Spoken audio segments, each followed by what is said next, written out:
O mundo hiperconectado mudou a forma de como as pessoas se relacionam. E com isso, as empresas ampliaram a sua presença na internet. Muitos benefícios surgiram, mas um alerta se acendeu: a exposição de dados e informações na rede. Cybercriminosos se aproveitam desse cenário para aplicar fraudes e golpes virtuais. Empresas precisam reavaliar sua presença no mundo digital para preservar a reputação da sua marca e evitar prejuízos financeiros.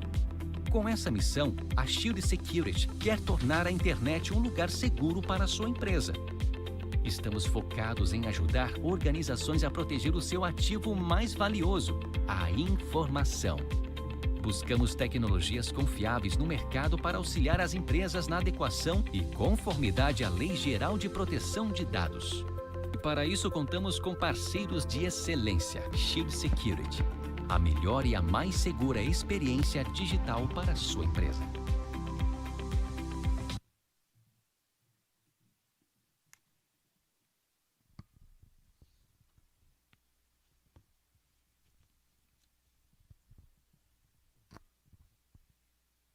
Dando sequência, assistiremos a seguir Tiago Vila, da Enterprise Sales, da Akamai, e Rodrigo Otávio Moreira, diretor comercial da Shield Sec, que nos falarão sobre os caminhos de combate ao ransomware, como estancar vazamento e evitar a paralisação do negócio. Bom dia, pessoal. É um prazer falar para todos vocês. Eu sou o Rodrigo, diretor comercial da Shield Security. E antes de eu passar a palavra para o Tiago, que fará a apresentação, quem é a Shield Security? Primeiro, né, nós somos um parceiro de integração de soluções com foco em segurança da informação e privacidade apenas.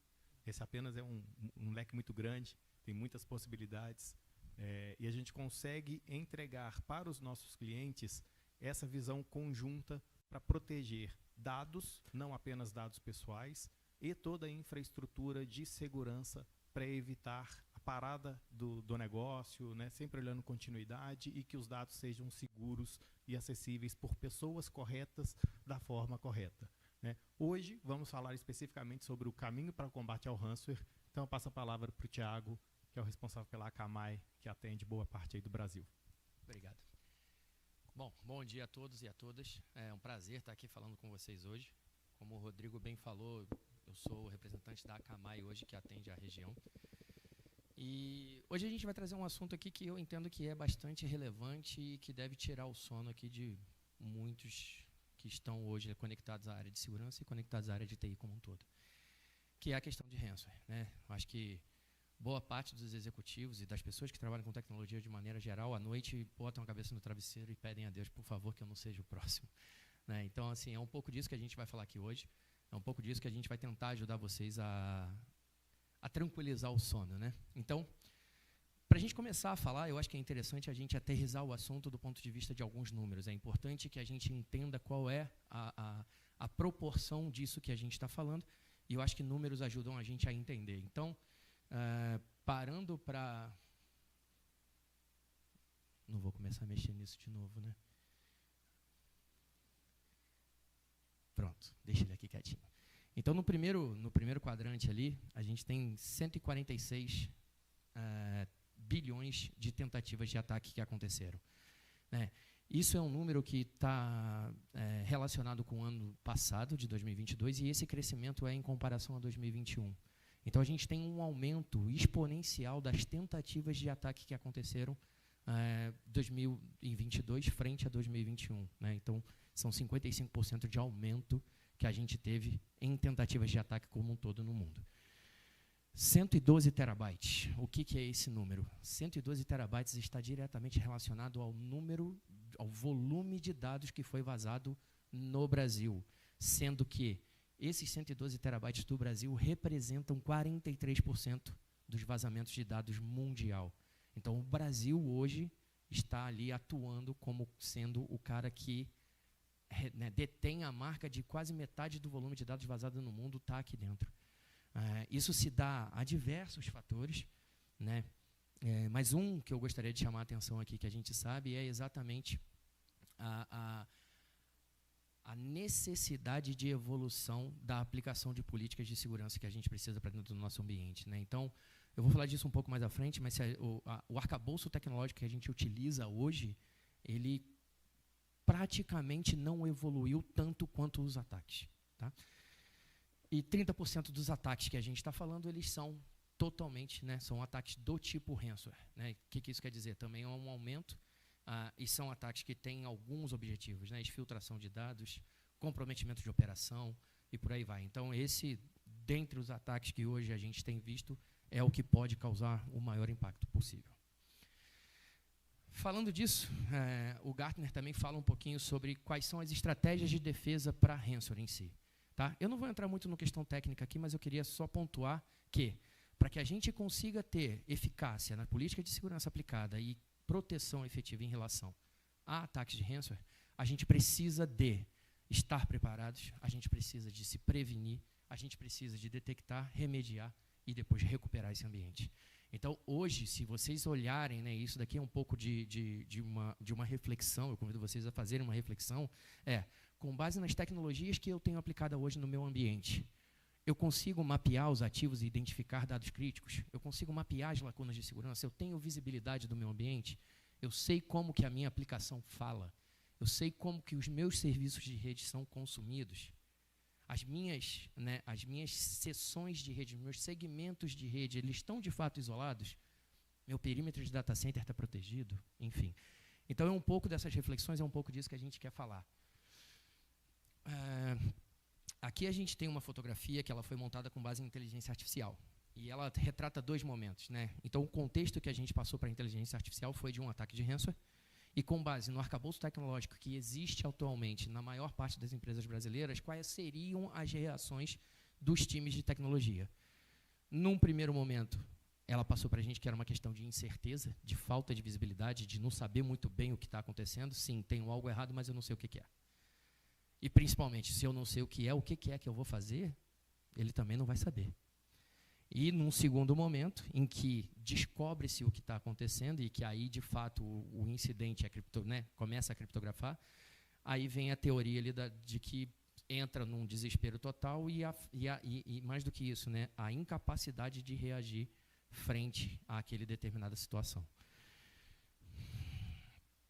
Aqui a gente tem uma informação também interna que fala um pouquinho sobre quais são os tempos de um ataque de ransomware hoje em dia. Tá? Então, numa timeline ali de cerca de 15 dias, que é o tempo médio de recuperação de um incidente de segurança, né, relacionado a ransomware, a gente tem alguns marcos. Né? O primeiro marco é o marco ali de 5 minutos. 5 minutos é o tempo para que as primeiras vítimas de movimentação lateral já estejam acontecendo dentro do ambiente de vocês. Então, o que eu quero dizer com isso? Ou uma máquina, ou um desktop, ou um ativo da rede de vocês, em menos de 5 minutos ele já vai estar comunicando com o ativo lateral. E aí, isso ganha proporção, que é o intuito inicial. Tem um segundo do lado ali, que é o de 10 minutos, não está destacado, mas é importante, que é o primeiro servidor que está dentro do data center de vocês já está comprometido também em até 10 minutos. Então, na maioria dos casos aqui, a gente tem um firewall protegendo a entrada do perímetro e esse firewall leva 10 minutos para ser bypassado. Tá? Os motivos e tudo mais, se vocês depois eu estou ali no stand, a gente pode conversar o porquê que isso acontece. Não tem nada, como é que eu vou dizer, não é um mau funcionamento do firewall, muito pelo contrário, é a evolução do ataque em si. Tá? Na terceira hora, né, o cliente tomou a decisão de isolar os servidores, então o que acontece aqui? É onde o negócio de vocês acaba sendo impactado. Então, em até 3 horas, a gente já está começando a ter impacto no ambiente, porque a gente não sabe a proporção que isso vai tomar. Então, geralmente, desce uma decisão e fala, olha, cara, desliga os servidores, acaba tudo. E aí é onde o técnico bota a mão na cabeça e fala, meu Deus, o que eu vou fazer agora? Porque agora eu não tenho pista do que vai acontecer. Tá? No segundo dia, na verdade, era para estar ali no primeiro dia, desculpa. No dia 1 ali, é quando entende-se o que está acontecendo e começa a se recuperar os backups. Só que, em alguns casos, o vírus já está há tanto tempo dentro do ambiente de vocês, em modo escondido, né, em modo stealth, que, na hora que você tenta recuperar o backup e coloca esse backup no ar de novo, na hora que ele se comunica com a rede, ele se comunica com a rede de comando e controle, desce o arquivo de criptografia de novo e ele criptografa de novo. E aí você entra num ciclo improdutivo. Porque se leva tempo para recuperar o backup, se o backup estiver contaminado, na hora que ele pluga na rede, ele conecta e volta. Isso, inclusive, aconteceu o caso da Renner. Eu não sei se vocês souberam aqui, mas é um caso público. E era exatamente o que estava acontecendo com a Renner. Eles recuperavam o ambiente comunicava e criptografava de novo. E nisso os caras ficaram 2, 3 dias, até descobrir, né, qual era o ativo, enfim. E aí, enfim. E ali no 10º dia, né, começa a recuperar o ambiente e até em 15 dias a gente consegue ter a recuperação total desse ambiente. Tem um outro número aqui que é importante que eu não trouxe para vocês, mas a mancha na marca de uma empresa de um ataque de ransomware pode durar até quase 3 anos. Tá? Então, como eu acabei de falar da Renner, esse ataque já tem quase 2 anos. Então, isso vai ficar servindo de exemplo. Isso, do ponto de vista de marca, é muito ruim. Imagina para um tribunal, para um órgão público, de uma maneira geral. E aí, vamos falar disso. Um caso real. Tá? Isso daqui é um cliente meu, tá? Que a gente ajudou ele no final do ano passado. É um cliente que tem quase 30 mil máquinas. É um cliente do setor público. Tá? E sofreram um ataque de ransomware no final de 2022, na verdade, tá? Pelo Lockbit. Quais foram os serviços que foram afetados?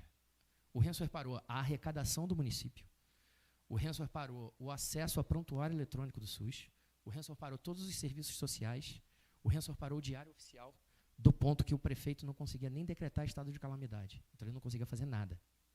Quer dizer, a proporção que um ataque pode chegar, de uma certa forma, a gente entende, puxa, é muito ruim. Mas é ruim quanto?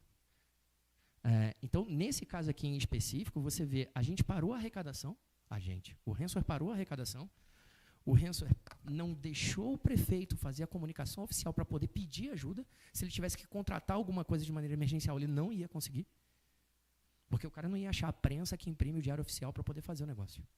Então, assim, a proporção de um ataque ele pode ser extremamente destrutivo. E aí eles chamaram a gente para poder ajudá-los, né? Então, vocês viram ali que no gráfico, né, 2 slides atrás, eu mostrei um tempo de cerca de 15 dias para recuperação de um ambiente. Nesse caso em específico, se vocês olharem, o primeiro agente foi instalado em 30 minutos e na 3ª hora de que a gente entrou para ajudar o cliente, ele já tinha o diário oficial disponível para entrar no ar de novo. É mágica, né? Tem uma brincadeira, né? Isso é mágica? Não, é tecnologia. Né? Se não é magia, é tecnologia. Tá? Então, assim, nesse caso, né, em 3 horas a gente recuperou o DO, em 8 horas a gente recuperou a nota fiscal eletrônica para eles poderem voltar à arrecadação, e o ambiente entrou no ar ali em 8 dias. Tá? Mas, de novo, 8 horas a gente já tinha nota fiscal e diário oficial pronto para entrar no ar. A decisão do cliente de colocar isso no ar levou 8 dias. Então, por isso que existe essa diferença no tempo. Como é que a gente faz isso? Visibilidade. A gente acredita que se você não consegue entender como algo se comunica dentro da sua rede, você não consegue aplicar política de segurança para isso. Tá? Então, a gente é uma ferramenta de microsegmentação baseada em software que utiliza um agente. Uma vez que a gente coloca o agente no ambiente de vocês e um ataque de ransomware está acontecendo, é exatamente essa fotografia que vai aparecer para vocês. A gente vai, num primeiro momento, identificar quem são as máquinas que estão sofrendo o ataque. Quais são os equipamentos que estão sendo vítimas de tentativas de comunicação lateral? E se vocês repararem, a gente tem, e isso não é um comportamento padrão de uma rede, a gente tem ali centenas ou até mesmo milhares de tentativas de comunicação em 445 para um único ativo. Tá? Então, num primeiro momento, visibilidade. A gente está entendendo que tem algo estranho no meu ambiente e a gente tem um detalhamento desse algo estranho. Né? A gente sabe exatamente do que está falando. Então, bacana. Como eu sei que eu tenho diversos destinos recebendo tentativas de comunicação, o segundo passo é identificar quem é a origem. Né? Então, a mesma coisa a gente está fazendo. Naquele cenário, a máquina estava sofrendo as tentativas de ataque, e nesse cenário em específico, que inclusive é um caso real, que não é o caso que a gente estava falando antes, mas é um outro, tá? A gente consegue identificar qual é a máquina que está executando aquele ataque em si. Mas o ponto é, a gente sabe o que mais tem dentro dessa máquina. E nesse caso em específico, essa máquina, ela hospeda um banco de dados. Lembra que no timeline do ataque, na 3ª hora, se a gente tira um determinado servidor do ar, a gente para uma operação. E essa não é a nossa ideia. Mesmo que um ataque aconteça ao ambiente de vocês, a nossa proposta por microsegmentação é conseguir reduzir a superfície de ataque e o impacto em si do ataque na operação de vocês em si. Então, o que a gente consegue fazer? Nesse momento que a gente identifica qual é o ativo que está sendo o vetor do ataque em si, a gente também consegue levantar o que mais esse cara faz dentro do ambiente de vocês. Então, além dele ser um vetor de ataque de vírus para mim, ele é o meu servidor de SQL Server. Então, o interessante para mim seria fazer o quê? Caramba, eu consigo separar uma coisa da outra? Eu preciso travar a comunicação do vírus, mas eu preciso manter o meu servidor de SQL no ar. E aí é a pergunta mais difícil que a gente tem para responder. A gente para o negócio ou a gente limpa a infecção? E aí é onde os caras, né, botam a mão na cabeça e falam, meu Deus. Geralmente a gente para o negócio. Porque a gente não tem ferramenta que consiga chegar nesse nível de detalhe para a gente do ponto de vista de visibilidade. E uma vez que a gente tem a visibilidade, a gente consegue aplicar regras para bloquear aquele tipo de comunicação de acontecer dentro do ambiente de vocês. Como esse caso aqui. Então vocês reparam que a gente criou uma regra de bloqueio que está baseada nesse processo MSE, SVC. Tem um mais um do lado ali, porque eram 2 processos que, na verdade, não estavam sendo vetor de ataque em si. Travamos a comunicação desse processo para qualquer destino dentro da rede que seja, tá? Ou para qualquer lugar, na verdade. Tá? E ali eles têm porta, protocolo, modelo. Mas se vocês repararem ali em cima onde está escrito hits, isso foi uma regra que foi colocada em 24 horas. Ela bateu 5,5 milhões de tentativas de comunicação. A latência da rede desse cliente era tão grande que ele não conseguia operar. Uma vez que a gente colocou essa regra no ar, não é magia, é tecnologia, e por tecnologia a gente conseguiu voltar a operação desse cara de uma forma que ele até então não conhecia. Tá? Por quê? Porque esse vírus já estava atuando dentro desse ambiente há bastante tempo. Tá? Então, aqui a gente conseguiu exatamente fazer o quê? Isolar os processos, dar visibilidade para vocês e, num segundo momento, com o isolamento dos processos, a gente conseguiu bloquear e, nesse caso, travar uma infecção de vírus. Travar um ransomware de se movimentar lateralmente dentro do ambiente de vocês. Né? E mais do que isso, como o meu bloqueio de comunicação ele é para N, se ele tentar fazer uma comunicação com a rede de comando e controle também na internet, ele também não vai sair do lugar. Então, a nossa proposta é exatamente a da redução da superfície de ataque. Então, se a gente parar para pensar na nossa arquitetura de rede como é hoje, a gente vai ver grandes lacunas, né, ou grandes seções de rede com muitos servidores dentro. Rede de produção, rede de homologação, rede de data center, enfim. E todas as joias da coroa estão dentro do mesmo cesto. Quer dizer, se um servidor da minha rede de produção for comprometido, a comunicação lateral entre os outros servidores, que são críticos, ela vai acontecer de maneira livre. Se a gente estiver falando de um zero day, o XDR, o antivírus, as últimas camadas de controle, elas vão falhar. Por quê? Porque todo mundo está baseado em comportamento. No nosso caso em específico, eu não estou olhando para o comportamento da comunicação. Eu estou olhando para toda a comunicação. E eu entrego toda a comunicação para vocês, e vocês me dizem, olha, o comportamento verdadeiro, Thiago, é esse daqui. E com base nisso, a gente consegue fazer exatamente essa proposta. Reduzir o perímetro. Então, ao invés de eu pensar em grandes seções de rede, grandes VLANs, ou grandes redes de produção, eu vou pensar no meu CRM, eu vou pensar no meu sistema de judiciário de vocês, né, eu não sei os nomes das aplicações, mas pega a aplicação mais crítica de vocês e imagina que a gente consegue colocar um firewall em volta dessa aplicação, abstraindo infraestrutura, sem necessidade de mudança no código da aplicação, sem mudar um IP na máquina de vocês. Tudo é feito diretamente pelo agente na ferramenta. Tá? Então, a proposta é que a gente consiga reduzir. E, nesse caso em específico, a gente visualmente já consegue entender. Então, assim, meu web server tem alguma coisa para falar com CRM? Não. Então, ele não tem comunicação autorizada entre web server e CRM. Mas o web server precisa consumir database? Precisa. O que precisa? O MongoDB precisa falar com Tomcat do outro lado. Né? Então, eu tenho uma comunicação que sai do Tomcat no web server e vai para o MongoDB na parte do database. E é só isso. Eu não tenho por que liberar um put do ambiente de web server para poder falar com o database do outro lado. Um RDP ou sei lá o que for. Né? Então, a gente consegue, inclusive, travar um ping, se for o caso, um telnet, qualquer coisa nesse nível. Tá bom? Bom, e eu mostrei um ataque acontecendo e sem a guarda-core, sem a Akamai, leva 15 dias mais ou menos para o cara conseguir recuperar. Um ataque depois de ter sido executado e a gente sendo chamado depois do ataque, a gente levou ali 8 dias para colocar o ambiente no ar. E um ataque, quando a gente já tem o guarda-core dentro do ambiente de vocês, ele leva 5 minutos para terminar. Na verdade, ele nem inicia. O cara vai lá, instala o vírus é instalado, tenta comunicar lateralmente, está segmentado, ele não tem autorização para comunicar. Tenta comunicar com a rede de comando e controle para pelo menos impactar aquele servidor que ele infectou, ele também não consegue porque ele não fala com a internet. E aí ele fica preso. Imagina um cachorrão bravo dentro de uma jaulinha. E ele vai ficar ali, latindo, mas não vai fazer mal a ninguém. Tá? Alguns outros pontos aqui que eu acho que é interessante, né? Primeiro, do ponto de vista da onda do Forrester, a avaliação da ferramenta, né? E aí é interessante, essa é uma tecnologia, pessoal, de microsegmentação. Ela não é um firewall, ela não é um XDR, ela não é esse tipo de tecnologia. Ela é uma ferramenta de microsegmentação, esse é um conceito relativamente novo para o mercado. Tá? 2 pontos interessantes. O NIST, né? Quando a gente fala de arquitetura Zero Trust, o relatório do NIST ele citou que microsegmentação é importante em 65 vezes. Então, se vocês estão fazendo alguma coisa de jornada de Zero Trust, microsegmentação precisa ser incluída nesse processo. Tá? E aqui a gente até falando do Forrester novamente, a gente passa um pouquinho sobre como é que é a jornada, né? Então, se vocês pararem para reparar, os 5 passos que o Forrester fala, ele basicamente se baseia em visibilidade e a capacidade de controlar aquela comunicação. Então, eu preciso mapear dados críticos, mapear fluxo de comunicação, identificar as minhas informações que são mais sensíveis e ter a capacidade de controlar isso. O portfólio da Akamai, hoje eu estou falando em específico da parte lá de cima, né, a Akamai Guardicore Segmentation, que é a ferramenta que faz essa parte toda que eu estava falando para vocês da parte de segmentação, mas a gente ainda tem um portfólio completo para a parte de Zero Trust também. Então a gente tem ferramentas que podem substituir a VPN, né, que é a grande questão, né, pegar um equipamento do meu usuário e trazer para dentro da minha rede ou levar a minha aplicação segura até o meu usuário. Né, qual é a melhor proposta?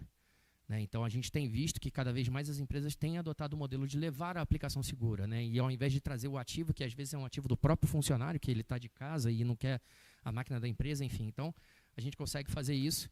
E dentro desse cenário de Zero Trust, né, a gente consegue ter ali toda a parte de proteção da segurança de navegação do usuário, segurança da autenticação dele, né, aplicando ainda parte de política de uso de MFA em si.